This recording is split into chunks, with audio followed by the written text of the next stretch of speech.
make it difficult once they get out of the chip portal. Plus the Freya's there for the constant pulls. Oh, they go for Sophia on the Selena. They ran for comfort instead. It is very mechanically demanding to make this work, but it's one of those things where if the arrows hit, it's great. If the arrows don't, kind of GG. I wouldn't even be too mad if they just run it back on the Alice jungle again. Yeah, that could work out too because of the very close to mid-range nature of the composition of Galaxy Phoenix for team fighting.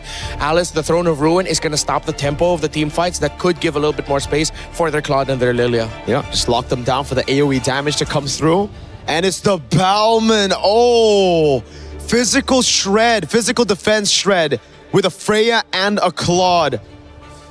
Ouch. This lineup just screams like it hurts. They have a good amount of crowd control. Not direct crowd control, but this is very damage focused. We know Galaxy Phoenix, very mechanically focused. Ooh, I like the sound of that. Mechanically focused, the underdogs must once again fight back to protect their tournament life. They've still got a bit more leeway since it's a best of 5, but not much if Na'Vi can take this next map and lead 2-0. After all, they're already up 1-0. Again, I raised a question. Who's ready to rise above? Let's find out at map number 2 between Galaxy Phoenix versus Na'Vi. Brigitte, Gideon, take it away. As we head on into the Land of Dawn, the first statement has been set. Na'Vi take the first match here as we look towards GXP's response to that. How do they turn things around? How are they going to adapt in this upcoming game? Because right now, the draft doesn't seem to be in their favor. And here at level 1, Rain and Mirai are already telling Lima that first blood is already in our pockets. Oh, this Lilia on Na'Vi has been doing so much. Ever since game number 1, another stunted potential kill if only Sophia gets to walk out, but no. It's an early 2-0 for Rain on this Lilia. Too early, and honestly, the fact that they've already gotten everything that they need, it's starting to snowball already. And I was expecting GXP to be that guy, to be that woman who takes them all out. Even Mirai, confident, doesn't even have to flicker, recognizes that, Lima, you don't have the base damage. I'm a full level ahead of you. And how does that change the conditions for GXP? Because you're no longer on equal footing. You no longer have to anticipate whether or not the early comes out from these arrows or not, because they're already at an advantage. Mirai will get out of this. Still some glooms left. It's tough for the mid duo of GXP.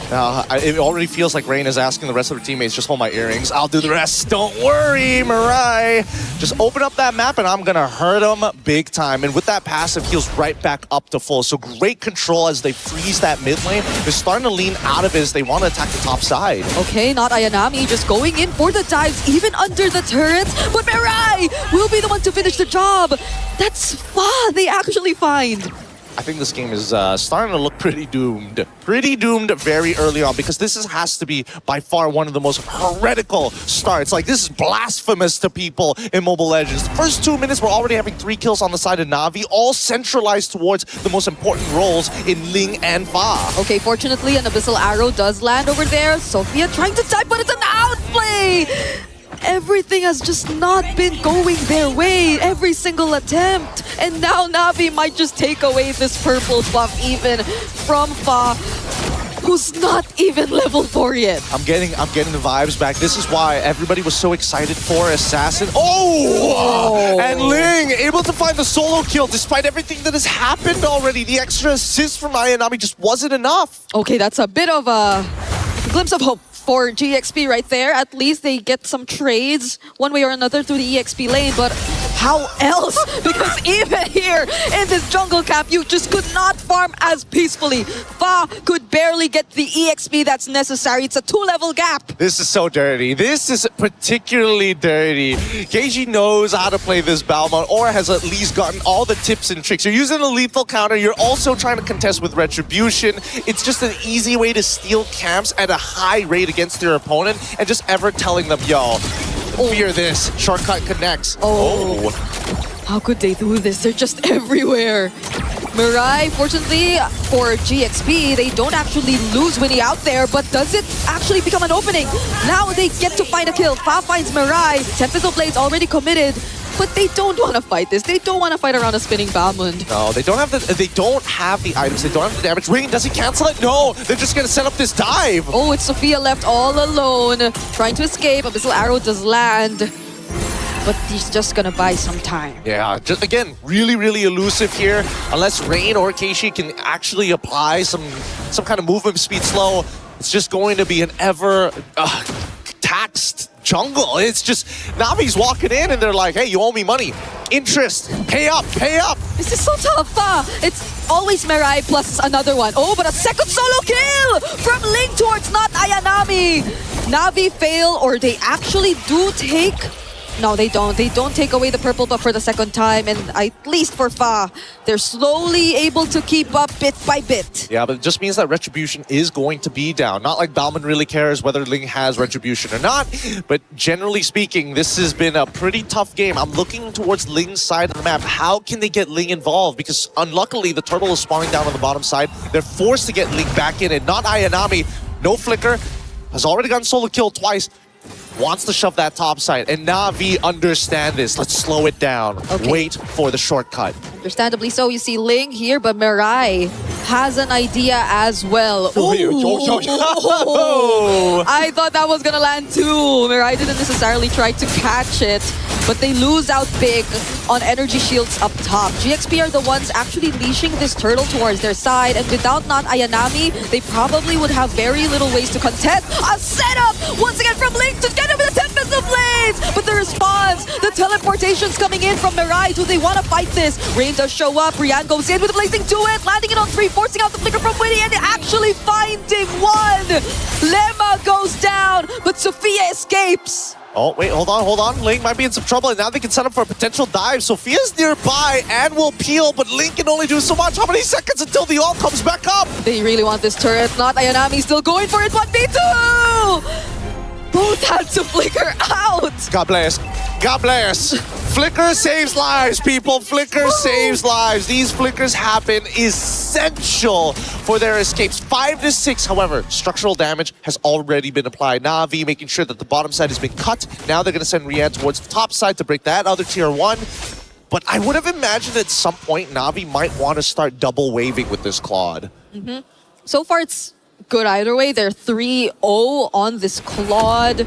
The participation has been massive for them every single time we get to see a team fight. But someone who hasn't been really participating as much is Keishi. But right now we might actually see that happen as they lay down another portal. Winnie is the target. And it's not looking great. Yep, it's not safe. The river is not a safe space to walk in, and I think definitely GXP need to start opening up this map, or Sophia needs to start... Oh, God. Oh. You thought you were safe. I thought you were safe, to be fair. Yeah, but there was a chip trying to intercept you from behind, and a lethal counter too in your face. There's not much you could expect from a Hilda at this point, no matter how much she tries to open up the map. Na'Vi are just at the most unexpected places possible. Yeah, I think that GXP, unless they get some clean wombo combos like they did in their previous fight around that second turtle, it's not gonna be easy. Definitely not. Like, Paz is probably going to get solo killed by Ayanami if he takes some prolonged fight against them. So at this stage, oh, another shortcut. Winnie again! Winnie's just not having a good time. The first time we see her on a Bruno, and she has to go through all of this. It's just constant pressure. Constant execution. Oh wait, they don't actually take it back. They realize and recognize the top side is actually where a majority of the resistance is coming from GXP. They should know the purple buff is up, and here they come on the run. Not Ayanami leading the charge, forcing out the Tempest of Blades. Now they are forced to just get back. There's the Abyssal Arrow, but that's just about it. Na'Vi are not really gonna stop the pressure from coming. They're gonna try though. Oh, next on towards the back line. However, Ling unfortunately can't seem to close the distance. Didn't want to commit the flicker as well, but they've got battle spells out of Na'Vi. And honestly, at this stage of the game with a 3.8k lead at 8 minutes, it could have been a lot worse. Yeah, at least if you look at it from the perspective of having a Ling on your lineup, you could play around the map a bit more, but just how could you? If Na'Vi keep forcing these kinds of fights and just surprises all over, at least for now, Faz trying to stay composed by doing exactly what we mentioned, but even Keishi's just a bit too quick to expect what's about to happen from GXP. Yeah, just a little too fast. And now, here we come. Descent of the Valkyries into it. Oh, cloud shift though! Oh, the cancels. Now it's Rian having to get away from that. Not Ayanami left all alone against 3, and she could not take out at least 1. Rain eventually shows up with a flicker. Winnie too having to dash away, and Mirai! Another intercept. That's the 4th time we see them take down the gold laner. Again, great target priority here. And no time being wasted by Mirai. It's like, all right, I see my low target. I know exactly what I want to do. And this lead now, as we pull up the item list, we're already seeing fleeting time completed. 9 minutes pretty early on with rapid boots as well.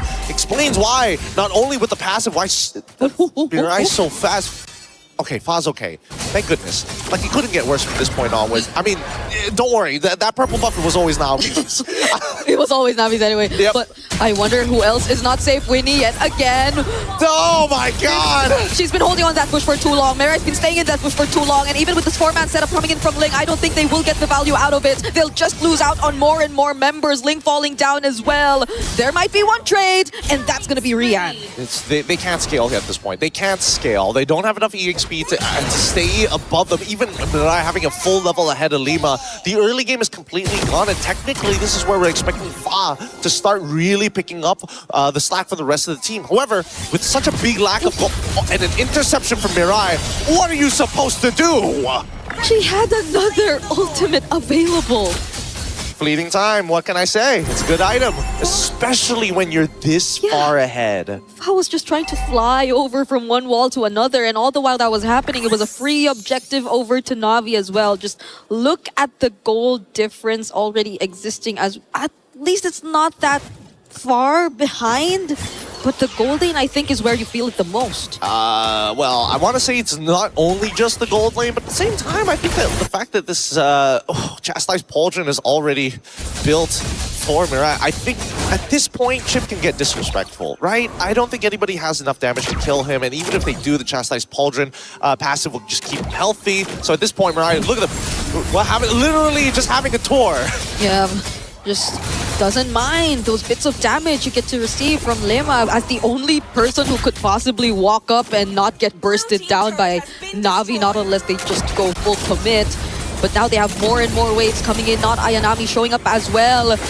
Lema just trying to scout where they are. They pretty much have information of what to expect, and that's still not enough for them to go and try to engage against Navi, because even in the damage department, would you consider Winnie to even have enough damage already? Not yet. I mean, not even a Berserker's Fury. That's what we're talking about, right? Literally a Ha's Claw Fa. Unfortunately, no purple buff, so he has to sit there and wait for it to come back as Navi take the initiative to start putting more structural damage. Yep, they're keeping the pressure, and now it's Lema who, for the first time, actually gets bursted down, has to flicker out of that. Worldy already committed as well, but they're just trading space. They want this base turret. Good. That's the setup coming in from Ling, but she had to go down alongside with it.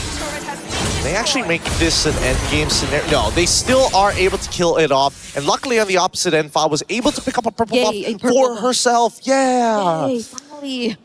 It's still a rough game. It's an exchange of a base turret. Yeah, it's like, man, not the best in the world, but hey, we take what we can get. And luckily the team, they really need these minions. Like splitting the gold at this point of time is probably not ideal. Like Fire understands, you know what, even though I don't have as much gold, it's important that I stay even in EXP against Keishi. Yep, and these placements, these traps are becoming more and more important. Fortunately for them, they have that tool, but I don't think they've been able to maximize it as well. Ooh, Fa! She tried to take that away, but it was still Keishi who got it. Yeah, they're still going to be dancing around for a little bit, and I don't know if they've checked. No. Don't. Fifth time! Fifth time! They didn't check, Winnie! Fortunately, had the flicker, and Ling was there too, ready to protect. But that's the thing, they forced out the flicker. We only have about 12 seconds before the next Lord. I mean, they're conditioning them, right? They're conditioning them every single time, and I think that GXP need to start setting some real protocols here. This has happened way too many times. You cannot expect Winnie to always have her flicker available. And now Navi is in such a powerful position. They're going to have only 2 members actually deal with this Lord while everybody else is on guard duty. Not Ayanami holding the bottom side, Mirai just standing there. Look at this, look at this. Oh. She has the immortality too. I think Fa will be okay though, yeah. Especially when you have iframes, you're just so unimportant as a priority target for a chip. I could not figure out a better way of saying that. You just don't want to deal with that, right? You want Winnie, you want people who can get punished by this. Arguably even Lima as well, but that's only if that flicker is down. And knowing that Winnie has been losing her flicker consistently every single minute it comes back on, I think that so far Mirai is ready to start trading. Maybe even not even hiding, just flickering into the middle of them. And just putting up the portal right then and there, but that forces out the Tempest of Blades from Fa. Won't even be confident enough to deal with the cut as well, but Lima, together with Sophia, are decently dealing a bit of damage already towards Mirai. I think that's a bit of a win. It is a win, and I don't think Na'Vi is getting as much value as they wanted to, right? They now desync the waves that they were trying to prepare. Mirai finally loses immortality. Oh, but every single member of Na'Vi just jumps in to make sure that Fa goes down and doesn't get a hold of her purple buff yet again. The chain CC was a little too good, or maybe the pinch points came up a little too late. Either way, Na'Vi is going to be starting to crash down on every single one of these inhibitors. Was that a bit too expensive of a kill for GXP? But Na'Vi are not going to risk it just yet. They're not going to try to go for the end, and they will fully respect GXP right under their base, but there is another wave coming in mid. It's going to crash really, really soon, and that's a lot of space created. Ling only finding one, but Rian only has her eyes on the turret and the lethal counter! Finding Ling! It's a shutdown towards Keishi, but will that be enough? A missile arrow landing onto Rian! And that could have been the game-changing play right here for GXP! Tempest of Blades from Fa. Mirai already starting to get really, really low, and another free hit from Winnie! Potentially turning things around! Not Ayanami trying to sustain, but she cannot! Oh my goodness, I can't believe it. As Renmar mentioned, the arrow, it just needs to hit. Once that arrow connects, there's so much more you can do with it. And this time, despite GXP showing just a sliver of hope here, Na'Vi have already taken out 3 of their inhibitor turrets. The macro is going to be a little difficult to play once the next Lord spawns, and Na'Vi, they don't mind it. You got that first shutdown, fine, that's on us. But look at this replay, right? The conceal, Mirai making sure getting pushed out of the way, but this engagement coming in from Ling initially was looking good until they got executed. However, you see the mistake come right about... Oh no! They timed it out before the arrow was about to be thrown, but even so, you can tell the frustration on Na'Vi's face. Yeah, but it was just a pixel away until we weren't able to see it. But you know what happened at that moment. It was an unfortunate sequence for Na'Vi, even as they just tried to really attempt for an end angle. And now let's see how they play around with their positionings once again, because they have been placing these traps around the areas where Mirai is really expected to just show up, even throwing them out just to ensure that they will have enough information. So that's GXP really playing it safe. But is Fa gonna be safe up top? She's having to deal with not Ayanami. I mean, Fa unfortunately just literally cannot 1v1 this Freya. Not without that Bruno. Not like how we saw it earlier. And worse yet, Na'Vi, this is what we call the chokehold. Like, how do you even win this scenario? No matter what you do, Mirai can catch you with the shortcut, and which they're about to see right now. Tempest of Blades used right before the portal gets laid down, and Mirai will no longer try to go for the chase. But that was really smart from Na'Vi as well. Okay, wait. Fa, not gonna fight that. They could still technically chase this for a little bit, but the more attention Fa is able to bring to them, the better. Okay, that's BMI and Rain alongside Mirai trying to go for Fa. They're not letting him return or her to return to the base. As not Ayanami, Mirai and Keishi too are just dealing with the waves. Fa is down! And the portal gets laid down. Now the rest of the members can catch up and just go for the siege. The Lord is still up. Sophia trying to jump in. It's Mirai who she's actually targeting with the blazing duet. And now it's Winnie using the wind of nature. But they do not care. They're after the base. Lethal counter, and that's the end. Oh, tough one. Really, really tough one. Well played here by Na'Vi. They played one solid game overall. They made sure not only from the drafting section they've had answers, but more importantly, their macro was on point. That's how you set up for a rear naked chokehold, man. No getting out of those ones. Could barely farm. And I'm not even talking about a single player. I'm talking about both of their carries, both Fa and even Winnie on the Bruno, who again was forced to play a different hero, and Na'Vi have dealt with it so well. It's so well, but at the same time, we need to see more. Right now, Na'Vi is looking like they're setting a very high standard here, and GXP, it's either they meet it or they're going to drop that game. We're already at match point, but now we're going to be throwing it back to the studio right after these messages.